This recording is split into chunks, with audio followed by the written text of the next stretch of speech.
again. Kahapon po, before that day, meron pa pong visit, nagkaroon po ng visit on Wednesday si Ma'am Hanilet sa loob po. Sadly, I was not there kasi I had also some appointment with my dentist, so I wasn't able to cover or ask questions. But if you review the lives of all of those people who are actually there, who were able to interview Ma'am Hanilet, she was able to relay information, ano ba ang sitwasyon ni Tatay Digong sa loob, ano ba ang posisyon ni Tatay Digong or gusto niyang isabihin sa mga kababayan natin, yung mga normal po ng mga katanong natin. It's just that it's very important kasi yung development na ano ba ang reaksyon ni Tatay Digong doon mismo sa kapanalunan ni VP Inday. Yun po ang importante kasi malalaman po natin if he was able to, if he wants to say something to the Filipino people or to the justices or to the whatever, however he wants to frame his message, yun po ang ating nilulook forward. In as far as I'm concerned, mga kababayan, I am appealing to all of you. Please po, 'wag nating ipakalat ang maling impormasyon or 'wag po nating, itanim ang false hope doon sa ating mga kababayan. Kasi mahirap po talaga mga kababayan 'no na, tayo gusto po natin ang impormasyon ay legit, tayo gusto po natin ang impormasyon ay talagang verified, pero meron pong effort. I think I see this as a propaganda na pinapaasa yung mga kababayan natin na nakalabas na daw si Tatay Digong. Yun din ang wish ko, yun din ang hope ko. Pero sana naman po bigyan po natin ng konting respeto ang pamilya na dumating talaga or manggaling talaga sa pamilya mismo ang deklarasyon or ang information na nakauwi na ba si Tatay Digong or nakalabas ba si Tatay Digong doon, from the ICC detention facility. So, as far as I'm concerned, si Tatay Digong po ay nasa loob ng ICC detention facility. Si Tatay Digong po ay hindi nag-travel palabas doon sa kung saang mang lugar ang sinasabi nila. Hindi po 'yan. Wala pong katotohanan 'yan. Ang atin po sanang ipairal is yung ating regard to ethical practices, engaging in what's only true. Doon lang po tayo sa katotohanan. 'Wag na 'wag po nating i-engage or himukin yung ating mga kababayan na maniwala sa hindi naman po totoo.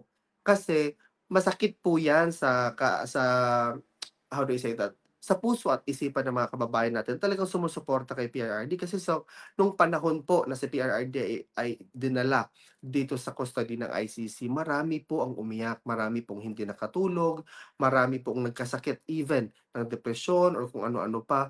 Kaya this is not something that we need to joke about. Kasi this is actually a life of a person and also this is about the emotions of the supporters of PRRD, no?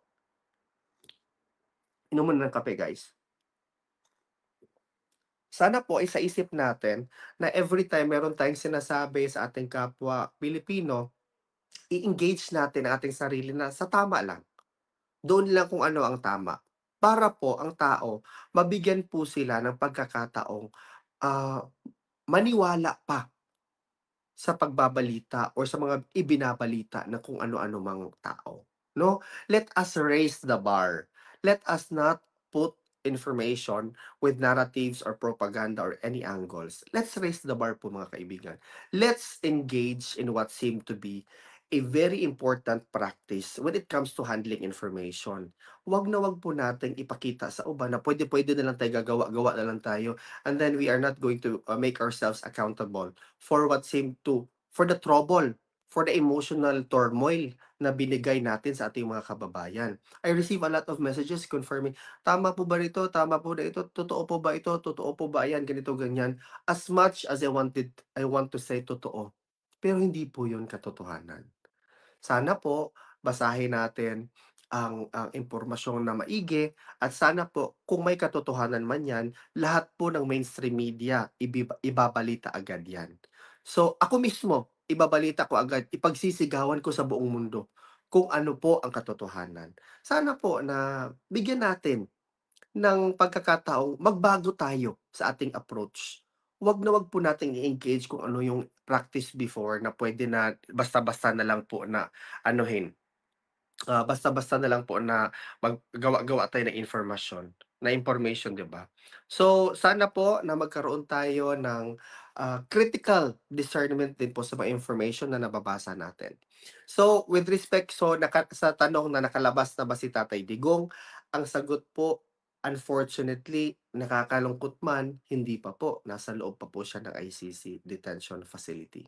Si Tatay Digong po, through his defense team, is still waiting for the decision of, is still waiting for the pending decision for the two motion. First is the uh, motion for urgent interim release, which by the way, the court granted the motion of the defense na, okay, maglikom ka pa ng mga additional information, additional evidences kasi totoo naman, merong delay na nangyari. So, bibigyan ka namin ng pagkakataon ngayon na, sige, magsumiti ka pa ng mga additional information kasi totoo.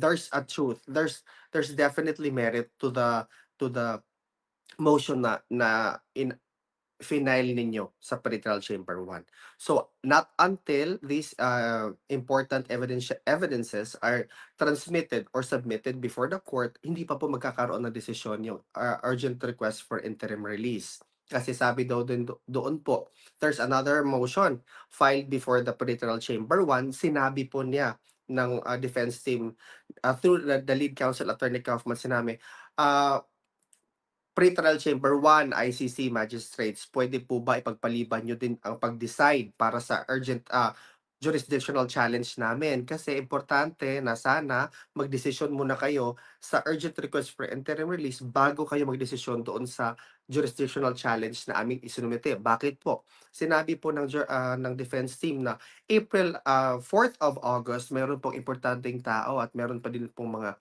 important pieces of evidences na hindi pa po nabigay sa amin ng prosecution. Again, the defense already made mention na hindi po sila ang problema kung bakit nagkakaroon ng delay, as a lot of people or perhaps increasing number of individuals are attributing an action to delay the adjudication as a delaying tactic. Mga kababayan, isipin po natin, the defense team is supposed to defend the former president. Bakit po ba gusto ng defense team na i-delay ang pagdesisyon? Defense team nga siya, 'di ba? Siya po ang lead counsel. Sila po ang dapat magpalabas kay PRRD, hindi po dapat i-prolong si PRRD sa loob. So the logic of the defense team delaying this, ensuring that PRRD is inside, is actually unfounded.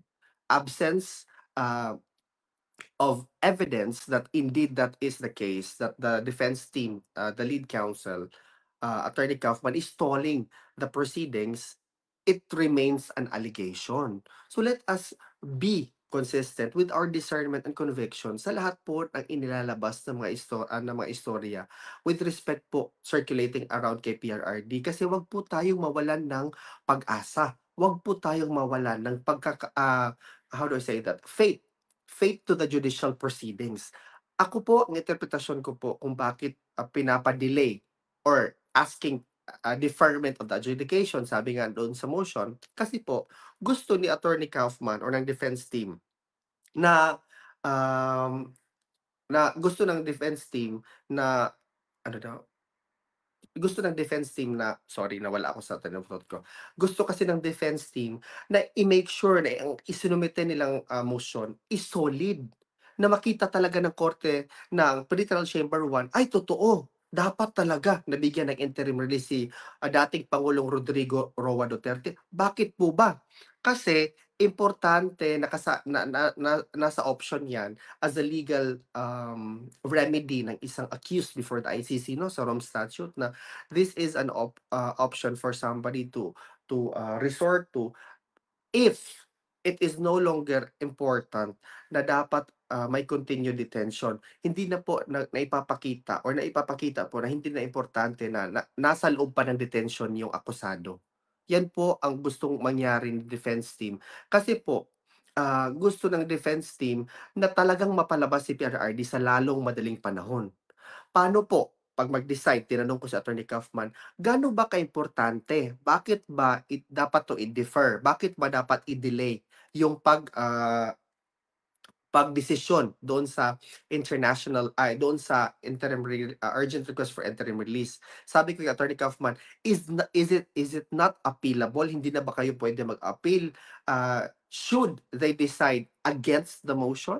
Sinabi ni Attorney Kaufman sa akin, the first decision with respect to the interim release is very important. Parang nagsiset siya ng bar, siniset niya yung bar kung ano ba yung level ng arguments daw kung na isinumite. Yun ang sabi ni Attorney Kaufman.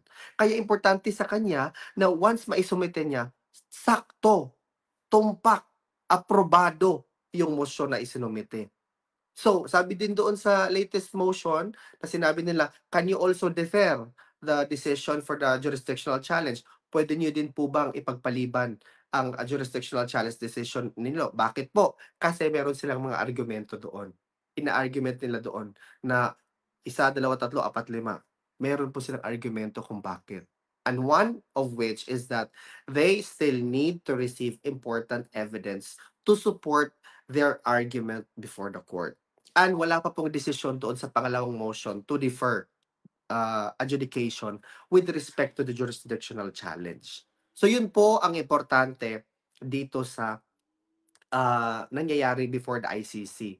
Ang importante po ngayon, every time interview natin yung family no, na nag-visit, is that we know how the PRRD is doing. Meron ba siyang mensahe sa ating mga kababayan? Is there something na gusto niyang ipaabot?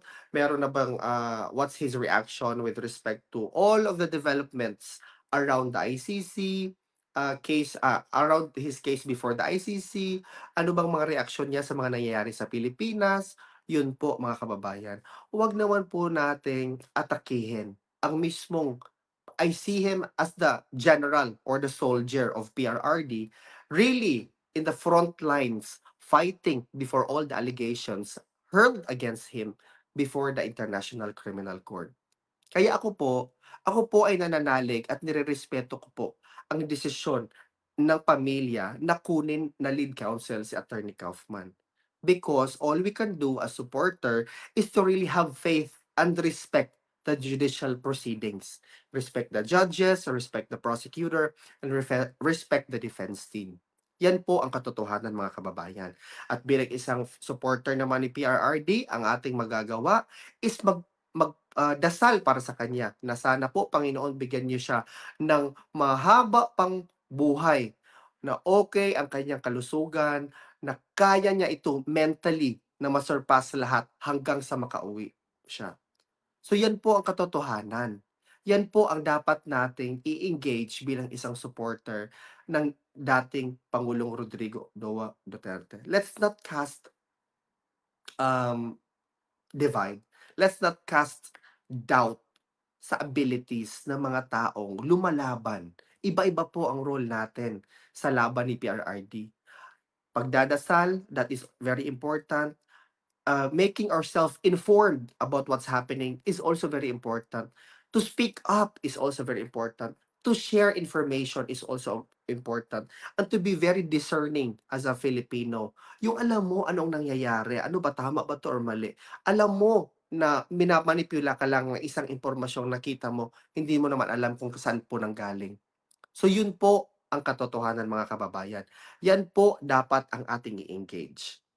Ngayon po, doon naman tayo sa topic with respect doon sa kapanalulan ng pangalawang Pangulo, Vice President Inday Sara Duterte,